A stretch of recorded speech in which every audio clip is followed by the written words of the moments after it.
All right, good afternoon, everyone. This is the Committee of Governmental Affairs, and we're going to talk about some issues that's been given to us recently in just a little bit, and I don't want to keep people hanging around just for that. I'd publicly like to thank Tom Gale. So if I get away and start chewing gum all of a sudden, it'll be because he offered it to me and I wasn't thinking 2 minutes before we walked in here. So thank you, Tom, for that. But we're going to start because we've got a minor fix on something that I believe, with the blessing of the Speaker Pro Tem and Majority Whip Ramsey, has made a change yet again to Representative Raffensperger's bill, House Bill 781. So if you will be brief in letting the committee know what you've done or what's been done, and we'll move from there. Representative Raffensperger. Thank you, Mr. Chairman. What we've also done with HB 781, what you have before you is LC 2879A2S. We define for boards, commissions, and authority that you'd be a citizen or a national of the United States. National would include America Samoa and Swain Island, and also be a lawful permanent resident. In effect, what it would mean that if you're an illegal, you cannot be on a board, commission, or authority. All right, thank you for that. We'd like to thank the help of Speaker Pro Tem with that, and Leader Ramsey. And we've got a question. Just comments, sir. Appreciate the changes. I had some concerns over the original bill. Basically, I've got a lot of international companies in my district, worldwide headquarters, prohibiting them from serving on boards that did things like economic development and everything. Where they're voting on tax policy, I agree with you, and I just appreciate the changes. And at the appropriate time, I'd like to make one. The appropriate time is now, unless there's other discussions. Move to pass. Second. Motion and a second. By substitute. By substitute. Thank you so much for that. Any other questions?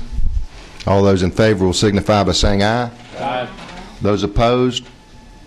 Passes unanimously. Thank you and congratulations. Chairman, thank you.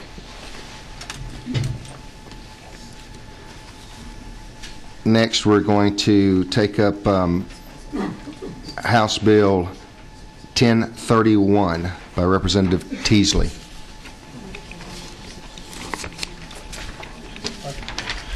Thank you, Mr. Chairman, members of the committee. I bring before you House Bill 1031.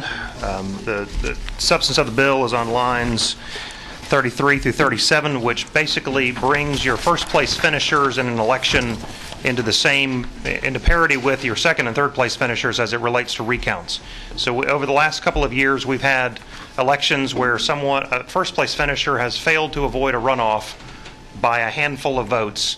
And under current Georgia law, there is no provision for a first place finisher to call for a recount, which could save the local and city, your local government, some money in terms of elections, having another election. So the goal here is to give the first place finisher that same right to call for a recount as the second and third place finishers currently have.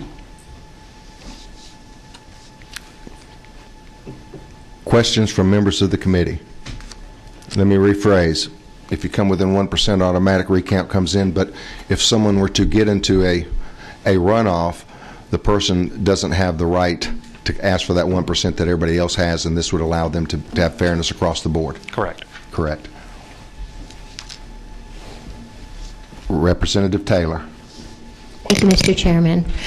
This is a great bill. I do see where it will save a lot of time. Is there any cost to it? I asked the Secretary of State's office that. I talked to members of ACCG, and there was not. It's not a significant cost if there is one. Thank you. I never got a direct answer whether. I couldn't see where there was one. Thank you. You bet. Thank you, Representative Taylor. All right. At this time, the chair will entertain a motion. Got a motion to pass and a second. Any further discussion? All those in favor will signify by saying aye. Those opposed, like sign. Thank you. Thank you, Mr. Chairman, members of the committee. Thank you. And I want to thank the sub-chairs, and because they really do a good job of vetting these before they get here in so many cases. And I just appreciate Representative Powell and Chairman Powell and Representative Brockway for doing some of that heavy lifting for us. Next, we will call House Bill 699 by Chairman Welch.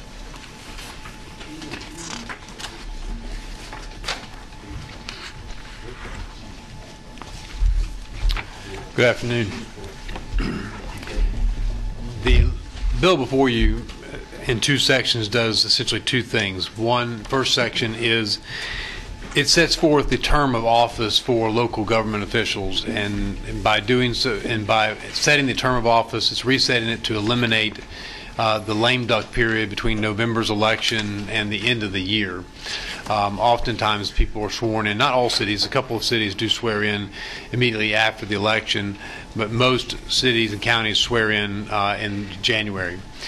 That lame duck period allows for legislative bodies and the local governing bodies to make decisions that sometimes ties the hands of the next governing council by entering into contracts that are long-term contracts, employment deals where they have where the contract is binding against the city for a period of time, or may have termination penalties in it that would a severance package built into it that makes it undesirable to eliminate, undesirable to actually terminate the individual because of that contract. They could also enter into bond agreements or a transfer of money or property. And I've seen this happen in the newspapers quite often throughout the state, where there's been activity that goes on during that lame duck period. So the bill then would effectuate a change in the term of office, so that the term of office would begin 5 days, the Monday, 5 days after the election, so that after it's certified. So if the election's certified, 5 days would pass so that any individual could appeal the election results, and then if no appeal is filed, the Monday thereafter, the term of office would begin for the individual, and then they would be sworn in thereafter. That way, there would not be much longer than about 2 weeks of a lame duck period. The bill goes on to say that during the lame duck period, if those who are elected if the county or city within that 20-day period, that 2-week period, if they do take an action, then that action could be voided within 30 days of the beginning of the new term for the new officers coming in. So that's Section 1. And Section 2 is just a repeal of an existing provision. Section 3 then deals with the vacancies or terms of office for the vacancies whenever there is a vacancy. Current law is that the counties have a state law provision that deals with vacancies. The municipalities or cities do not, so it's handled by their charters. This would create a uniform statement of when vacancies are filled and how they're filled across the state. And if there are questions, I'll be happy to take them, Mr. Chairman. Thank you. I think the second part was something that was rolled in from a previous bill. I think that was that? No, sir. Section 3 wasn't on the vacancy part? No, sir. It's all been the same. Right, and I'd like to ask just one obvious question, if I would, and I appreciate the bill, but you made it specific to cities and counties. Tell me why school boards wouldn't be. What was your thought process there?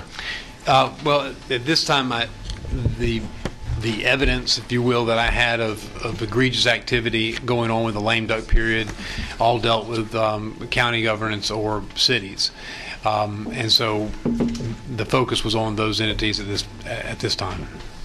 As we move forward, in the interest of fairness, because if not, someone could accuse us of carving out, and that's always problematic to a certain extent. That may be something you might want to discuss as you move forward. Is that you, Representative Kidd? You're good?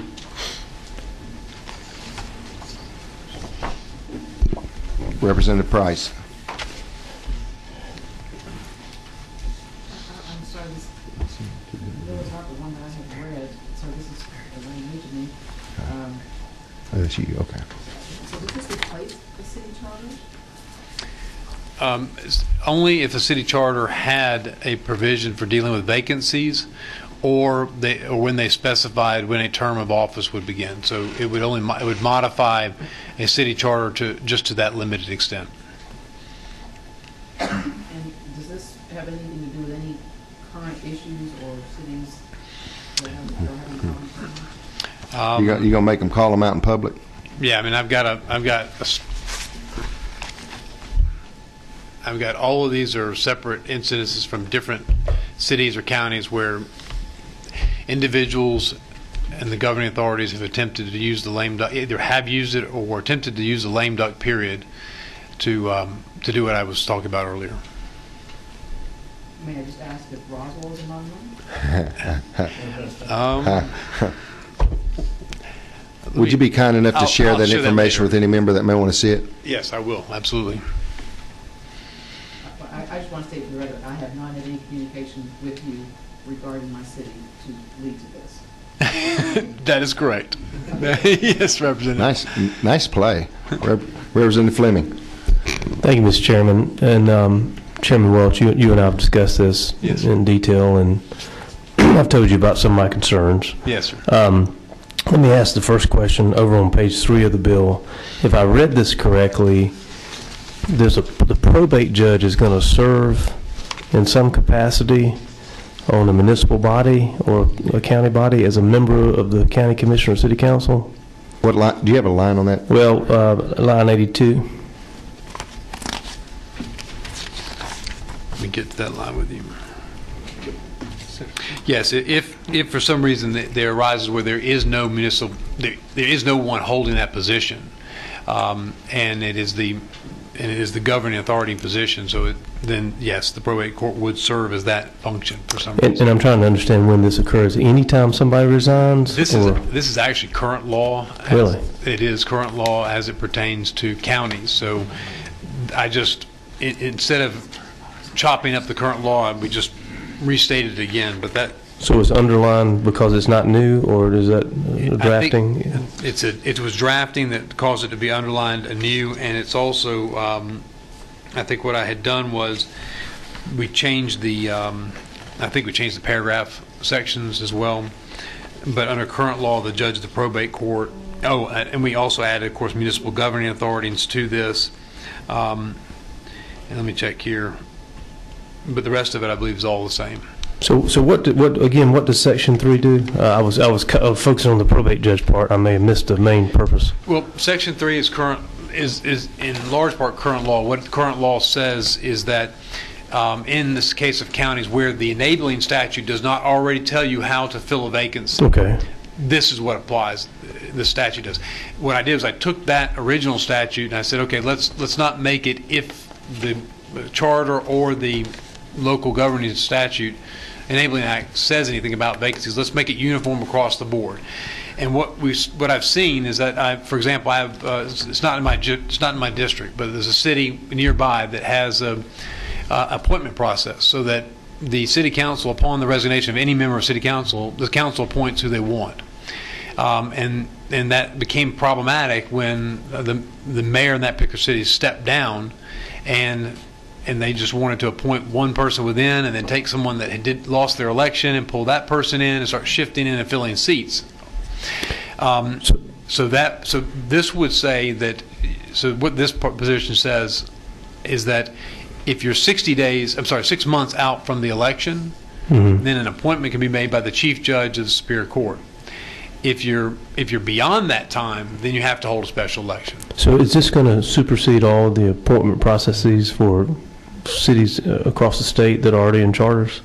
Yes, it would. It would supersede all the charters. It would supersede all the enabling acts. And it'd be uniform across the state. On page 2, line 45, that's the portion, if I understand it correctly, where an action is voidable within 30 days.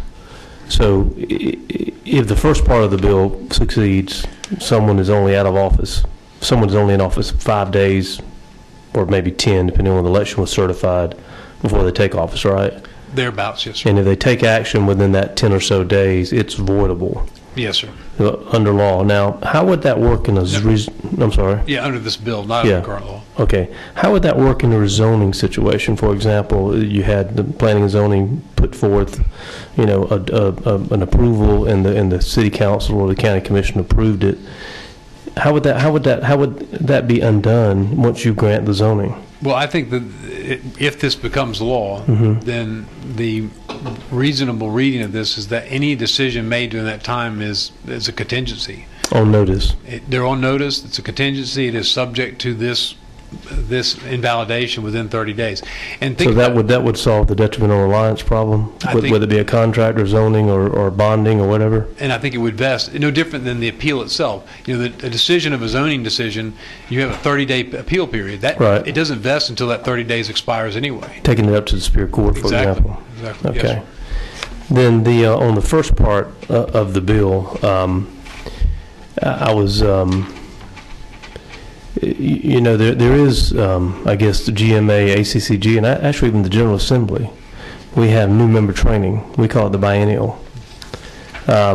So one downside to this would be that you would actually take office before you got a chance to attend any new member training. Is that right? Well, that's assuming that someone's providing new member training during the lame duck period. And as far as I'm aware, only ACCG is providing training during that lame duck period. Okay, I thought GMA also had the new members, the new elected officials classes that the folks went to. They may be, but I'm not aware of it. Okay. Let's assume for the sake of the argument that, your point that this is a good thing to do. What about the constitutional officers? I mean, now you're talking about king making decisions. Yes. They don't have to deal with a board. I mean, they can make unilateral decisions in this lame duck period. What about that? Have you thought about that? Well, I have my. I just don't have. I haven't done the research on a problem with constitutional officers acting in that way. Although, since the bill has been before the body for a number of weeks, I have received a couple of individuals from our body saying, I have this clerk, or I know of this sheriff, and so it has come up from time to time. Obviously, it would take a lot of work to rework the bill at this point in time to include them, and I would prefer to let this one proceed on and see how it goes in terms of a litmus. And the last question, Mr. Chairman, is something that you and I also discussed before. I'm not sure if you recall it, but we spend a lot of time down here trying to solve people's problems, and sometimes we create more than we solve. But often in the past, one thing that I've liked to do is when there's a particular problem in a place, can we solve their problem without upsetting anybody else's apple cart? In other words, make it applicable by local act. We have a lot of instances down here with sometimes non-partisan elections, whatnot. You can enact a local act in your area to bring a code section in like this, but if I don't have this problem in my area, I don't have to do that. And almost tailored solutions for different parts of the state. Now, the downside of that, as you and I discussed, is that makes me be the bad guy, in my area, so to speak, rather than passing a statewide law. I didn't know if you'd had a chance to give that some more consideration since we had a chance to discuss it earlier or not. Well, I did, and it prompted me to go and look statewide, and going from Statesboro to Stockbridge to Dunwoody to, Statesboro there.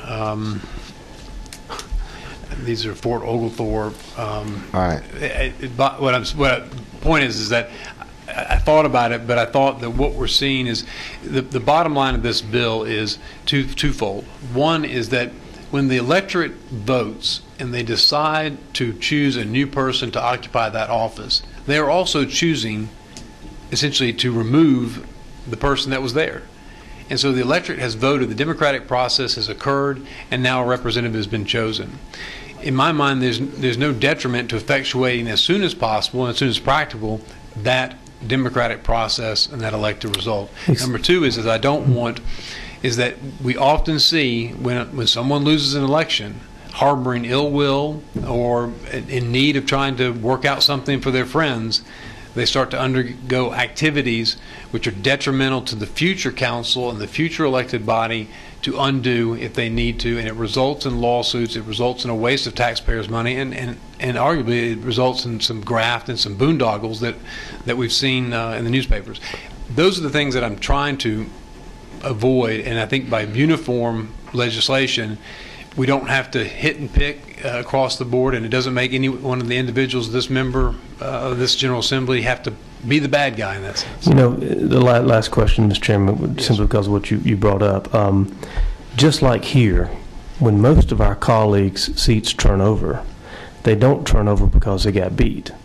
they turn over because they retire. Now, there are some that do get beat, but I would suspect with city councils and county commissions across the state, most of the turnover is not, someone who got beat and therefore may have this vendetta, this axe to grind, so to speak, get it in these last 2 months while they're in there. It's because they retired. So, we've tailored, you are right, there is a problem out there. The question is the solution that we're proposing is more good than it does maybe, I don't want to say the word harm, but it upsets places that aren't having a problem, or at least changes it.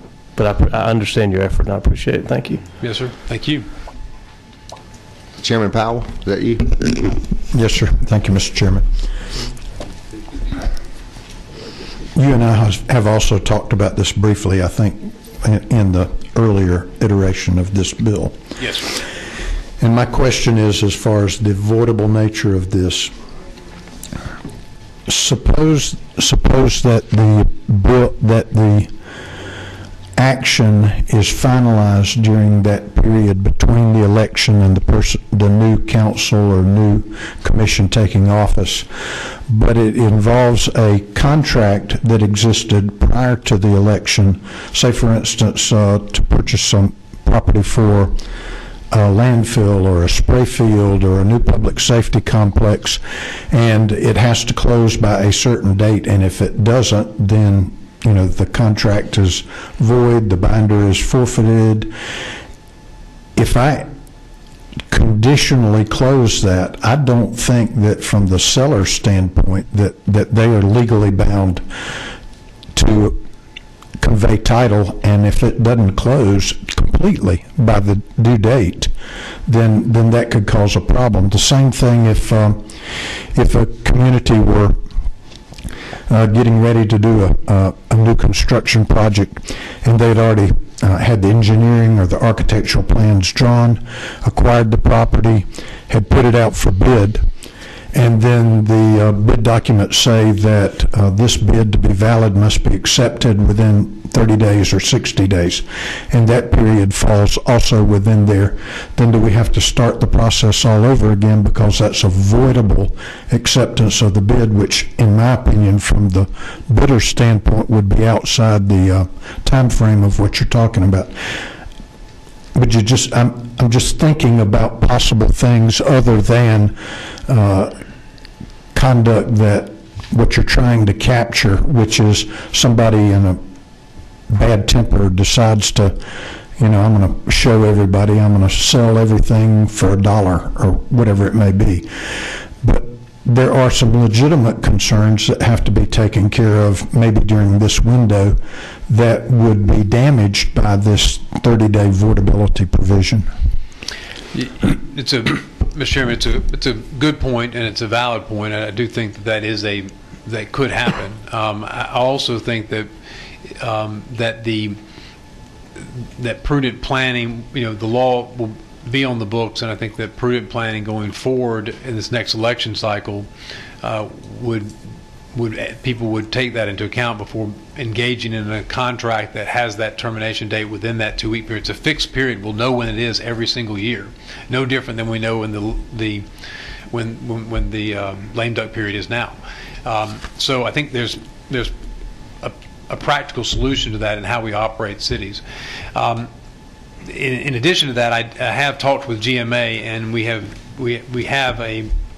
discussed separating this out and requiring a unanimous decision during that two-week period of a city council. The problem that was trying to address is that if you have a sole commissioner, and we have a few counties that have sole commissioners, if you have a sole commissioner, then and you don't have the voidability, then a sole commissioner is a unanimous vote, and a sole commissioner can do whatever he or she wants to do within that 2-week period very easily.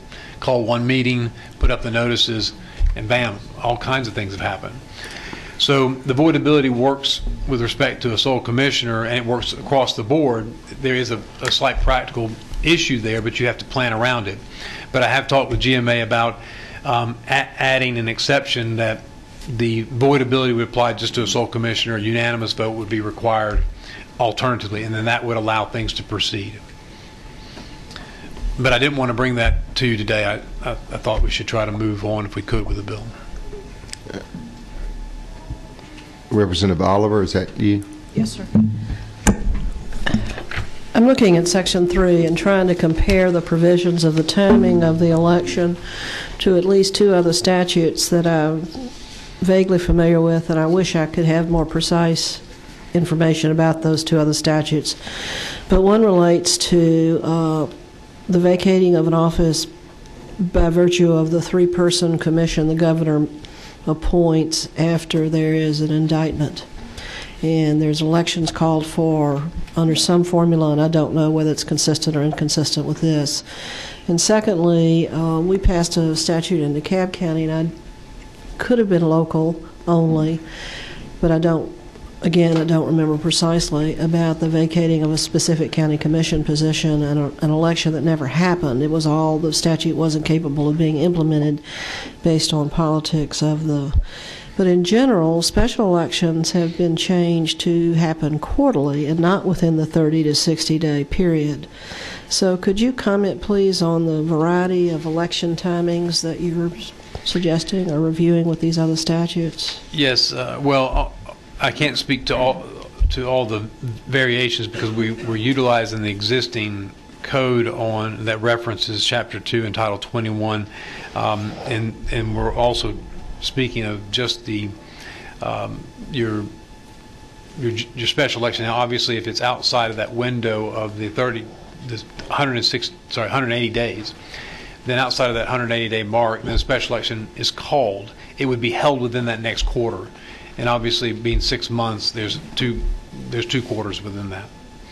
The point is to, and the point of I think the original statute, and then this one as well, is to ensure that at some point the voters are choosing who's going to fill that seat, as opposed to political officials that are already occupying the governing authority. Does your bill provide, in the DeKalb County situation where an indictment resulted in a vacating of an office, for the probate judge to come in? I mean, does your bill basically substitute the probate judge for the empty seat in those other statutes? No, it would fill this. The probate judge would only come into play if, in the case of a sole commissioner, or for some reason the entire city council, let's say it was a 3-member council, and for some reason something happened tragic, then the probate judge can stand in. So it's not in terms of a tie? No, ma'am. Okay. Thank you, Representative Oliver. Chairman Taylor? I think Chairman Fleming and my colleague from DeKalb County have asked most of the questions I want to ask. I just got some concerns with the voidability of this. Willing to vote for it, to move forward, with the caveat that we tighten this up a little bit as we move along. Yes, right. Moves along. And you know, we're running short in time in the session, and I don't want to stall this, but just want to have a conversation with you, and I think with Representative Oliver as well. And again, it's tailoring sometimes things to specific circumstances that we run a chance on stretching general law. So, and I'm kind of the subject matter expert on that, by the way. Anyway, but anyway, I'm supportive. I just want to have a conversation with you afterwards. Yes, sir, and I'm committed to continue to work on the bill as it moves through the process. Gotcha. Thank you, Chairman Taylor. We're kind of in that position of when you know some bad things are going on, you don't want to throw out the baby with the bathwater, but you also don't want to give a signal that everything's okay. The Municipal Association and Association of County Commissioners, I understand we're going to work on this as we move forward. Is that the position of both of y'all for the benefit of the committee? Yes, sir. Yes. Any other questions? We've got. Is that you, Representative Price? Yeah, that was part of my question, was where did those entities stand on this? But also, I know in our city charter in Roswell, I was on council there for nearly 6 years, we had that you could call for an election but didn't necessarily have to conduct it. And if a 60-day maximum to actually conduct it, it's very difficult for that to coincide with any other scheduled election, thus resulting in significant cost to your city. I'm not sure where the 60 days is coming from. It's 180 days out from the election. I'm reading, oh, well, what am I reading? I'm reading on page 3. Vacancy of,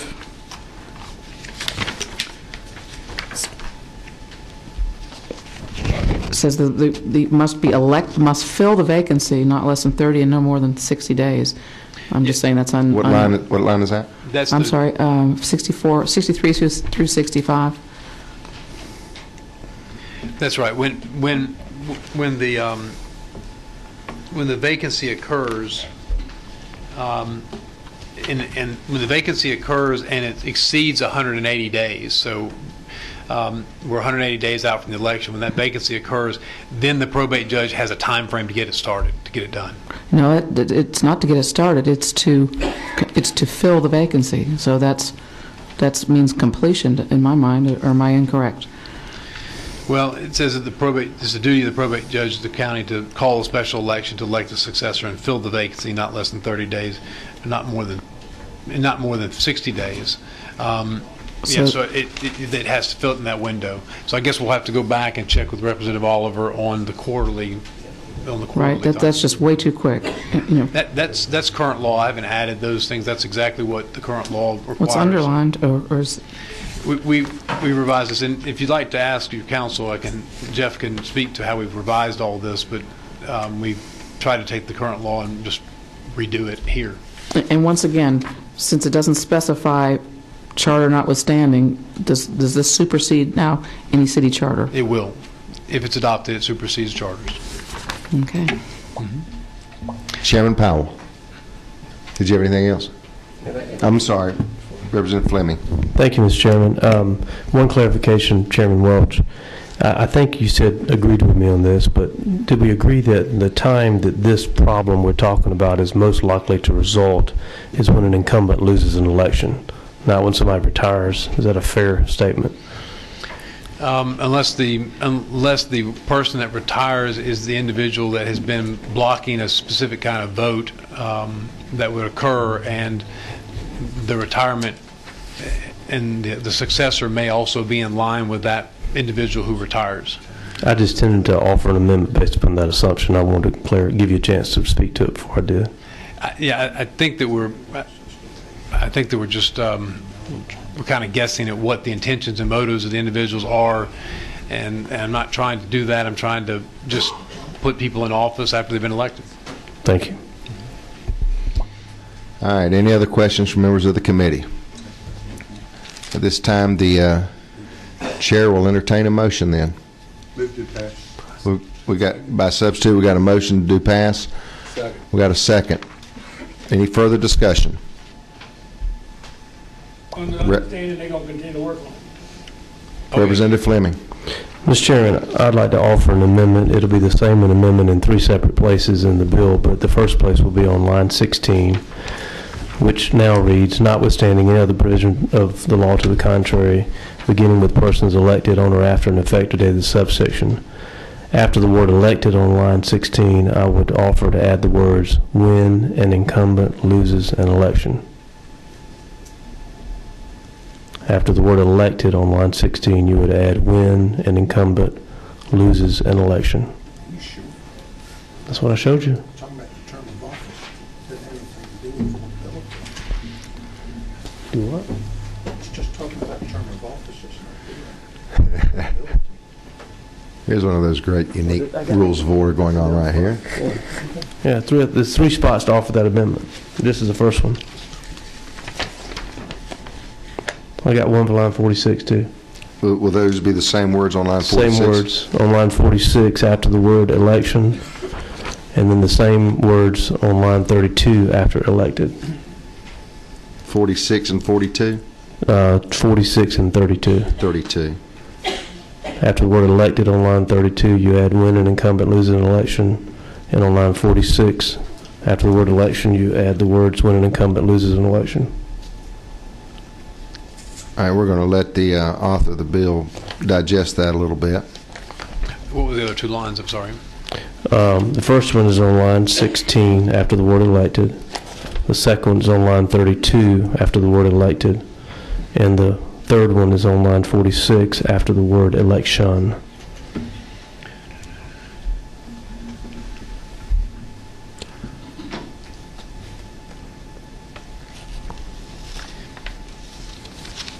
So I'm sorry, may I speak?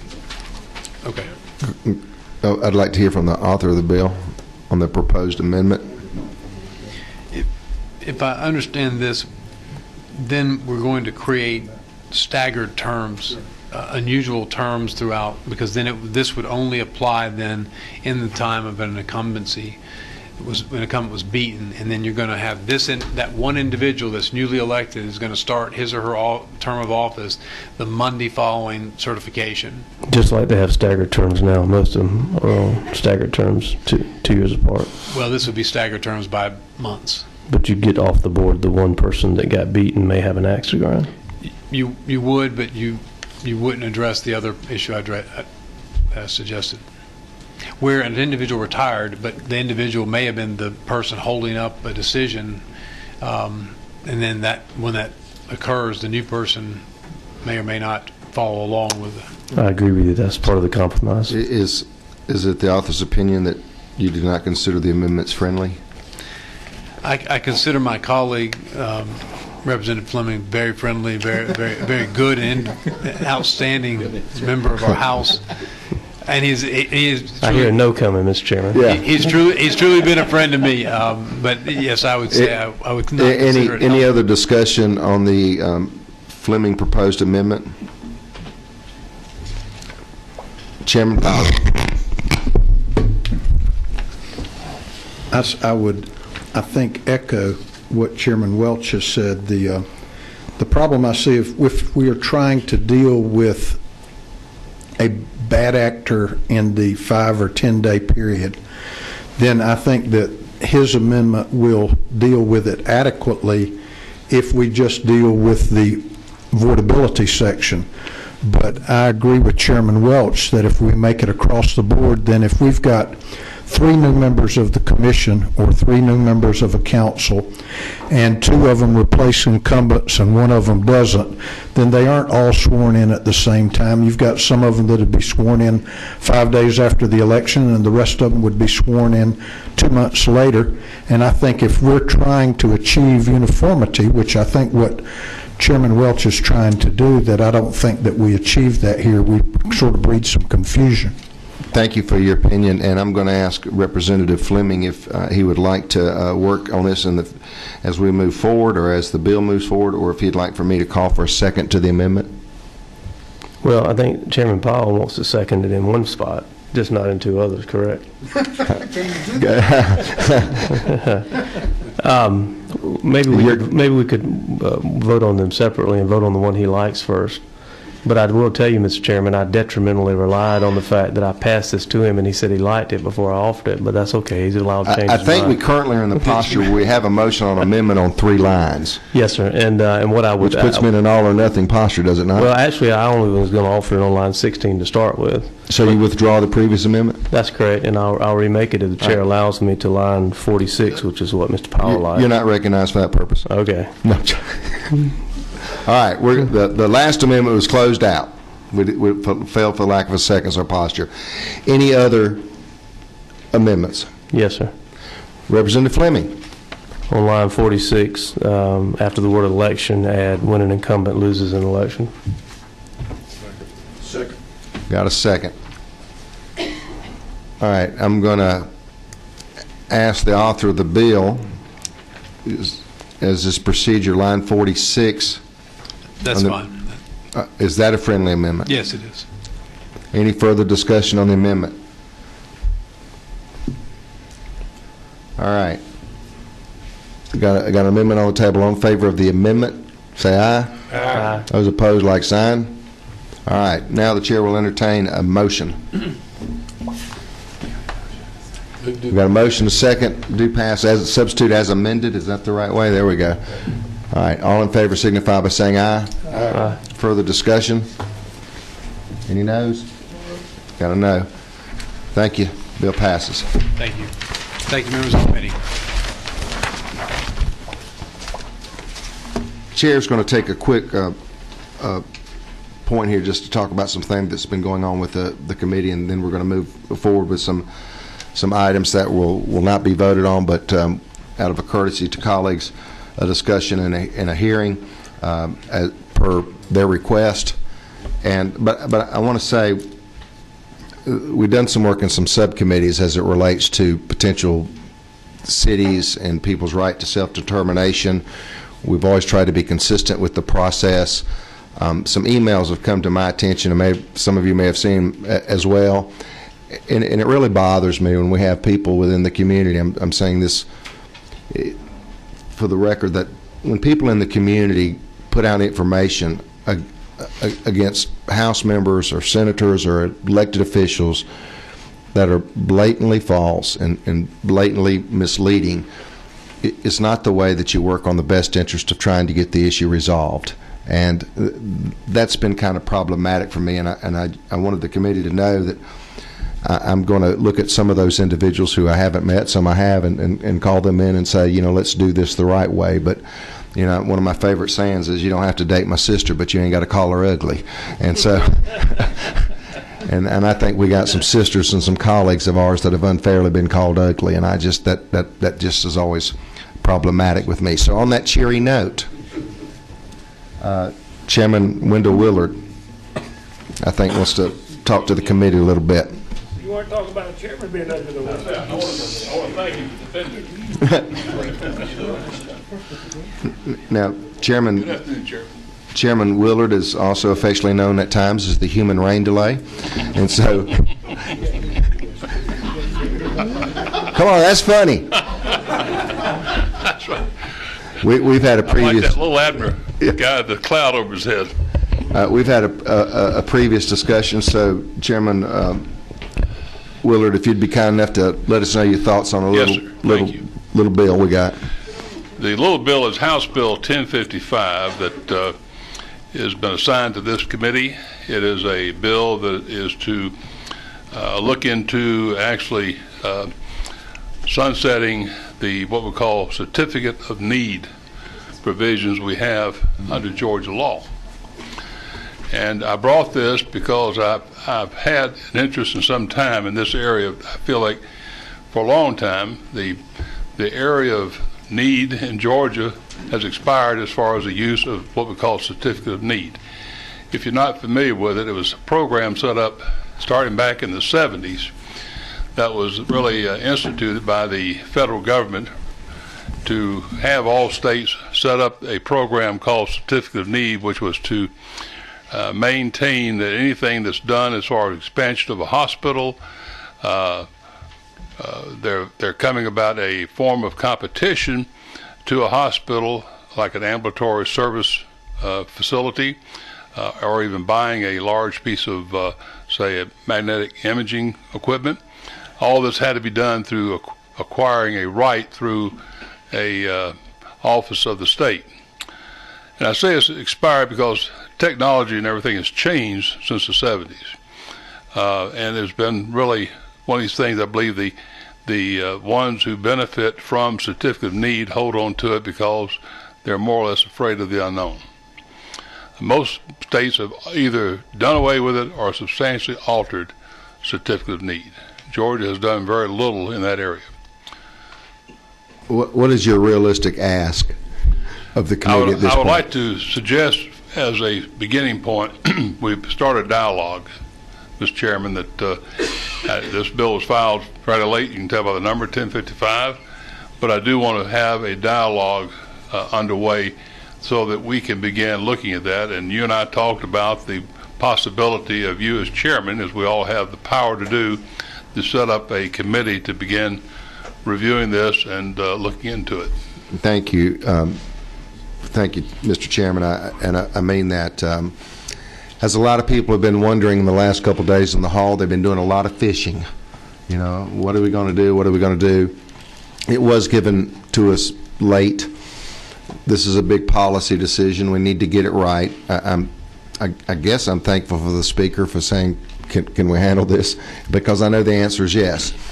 But so the posture of the committee as it relates to this particular bill is going to be that at some point in the future, probably over the summer and the fall. We're going to look at various members of this particular committee so that we can do it right, and we're going to come up with a special committee to take a look at this particular issue. What we're not going to have either side say is that we didn't do it fairly and we didn't vet the right way. We want to do it right. And I'm appreciative to you for having that understanding, and we had a conversation. Tell me earlier what he was looking for, and I think it's certainly reasonable. I will at this point give any member a quick question or two of the chair if they would like to, but again, our purpose today isn't necessarily to get in the weeds on it. Any, Representative Kidd? Thank you, Mr. Chairman. Mr. Willard, you're exactly correct that Governor Carter introduced the first CON bill back in '73 with his floor leader, Denmark Groover. And it came up a couple of years later, and the federal government said, you either pass the CON bill or we're going to take away your highway funds. Right. And the last night of the session, Speaker Murphy looked down to Roy Rowland, who was in the well, who was going to filibuster to midnight, and he said, Roy, I agree with you 100%, but get out of the well so we can go home. And that's what we did. But back then, you were having people building hospitals on every corner, and that was the purpose of CON. It was to cut down on the construction of new hospitals. Yes. And times have changed. Times are different. The problem I have with CON is they've never taken the CON away from anybody.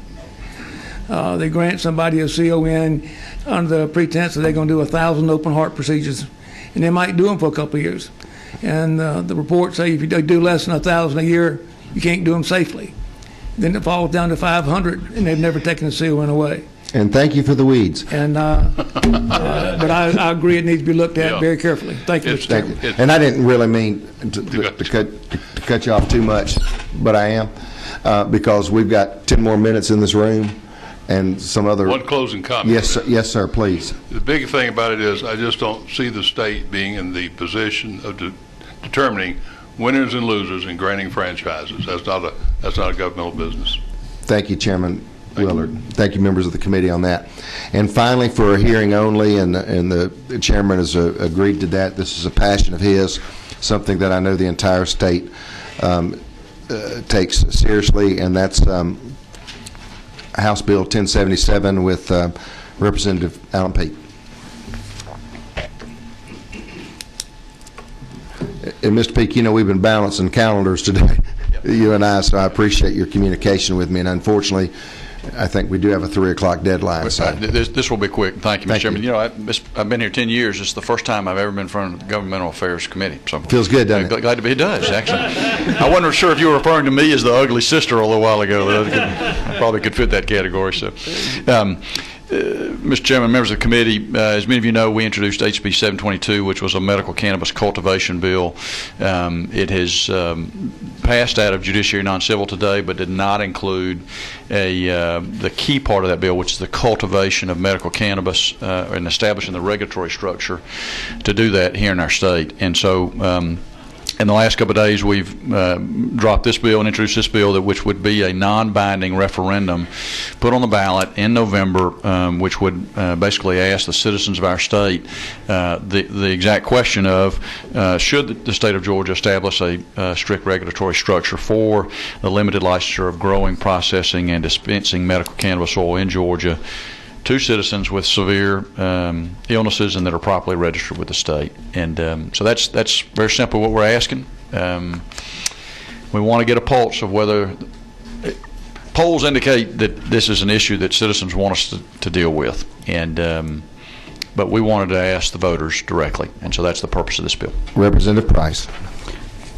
Thank you, Mr. Chairman. We tried to do a non-binding referendum in the city of Roswell a few years ago, and we had an AG opinion saying that amounted to a poll, and we were told we couldn't do it. Is that right? Yes. Okay. I did not know that. This was drafted by legislative council, so I was assuming that we could do it. So there may have been some, different nuances, but that's what we were told. And maybe at the state level you can do it. Maybe I don't know. Maybe that's a difference. But we never got any indication of that from legislative council. So, but that obviously is going to prompt a question from me to legislative council. Thank you, Representative Price. Representative Taylor, Chairman Taylor.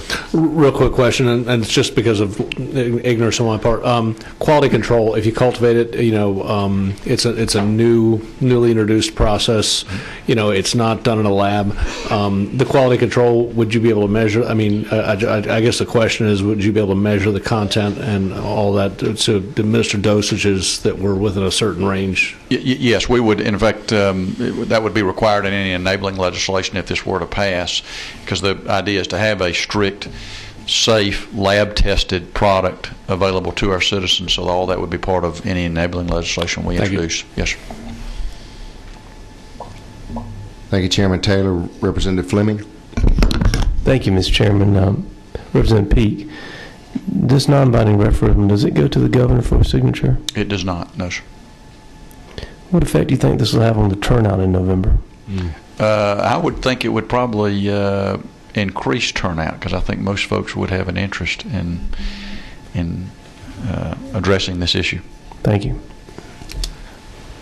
Representative Williamson. Mr. Chairman, if I can, yes. You asked that question, and I'm sitting here saying that it doesn't have to go to the governor, and I may not be absolutely correct in that. I'm not sure. I know on the constitutional minimum it doesn't, and I was assuming that was the case. But I'm sitting here thinking I don't know. So, Representative Williams, legislative council will make details. Thank you, Mr. Chairman. It does. To the author of the bill, Representative Peake, I too applaud your passion for this issue, especially for the children. Just out of the question, in the yes/no question. Would this be limited to prescription only? Well, we don't get into a lot of the weeds, no pun intended, of the enabling legislation. That would be... That's smoke and mirrors. It's a high point of this committee right there. High point. That would be established in the enabling legislation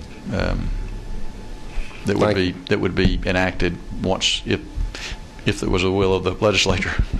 The gentleman entertain another question. So, isn't it true that it would leave it pretty open for interpretation as to what the intended effect of this non-binding referendum is, the goal it's attempting to accomplish? It would, Mr. Treasurer, and in fact, being a non-binding referendum, it would really have no effect whatsoever that we would be required to take action, even in the next upcoming legislation. Okay, I love you, so I get to ask there. Yes, but you're doing this because you anticipate a big yes.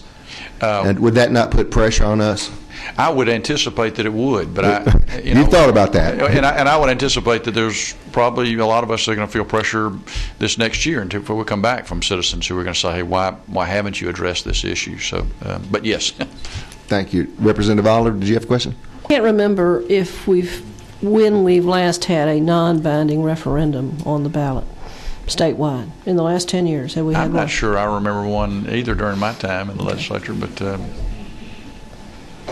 and if it's,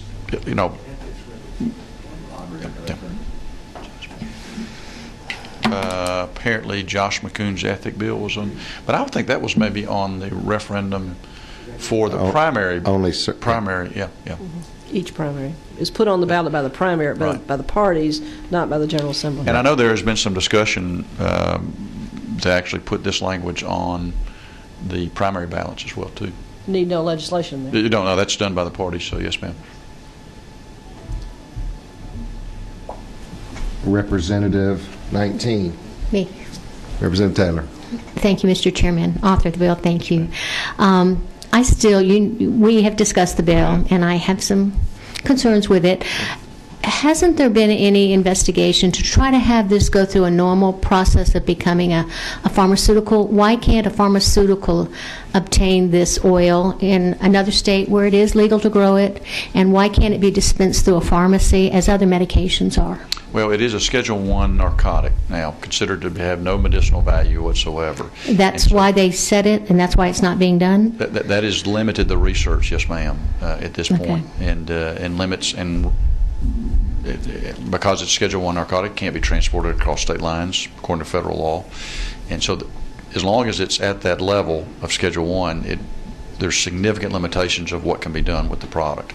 And so, quite frankly, what needs to happen is Dr. Price's husband and his colleagues, if we could get Congress to act, quite frankly, that would solve a significant amount of the issues that states all over the country are having to deal with.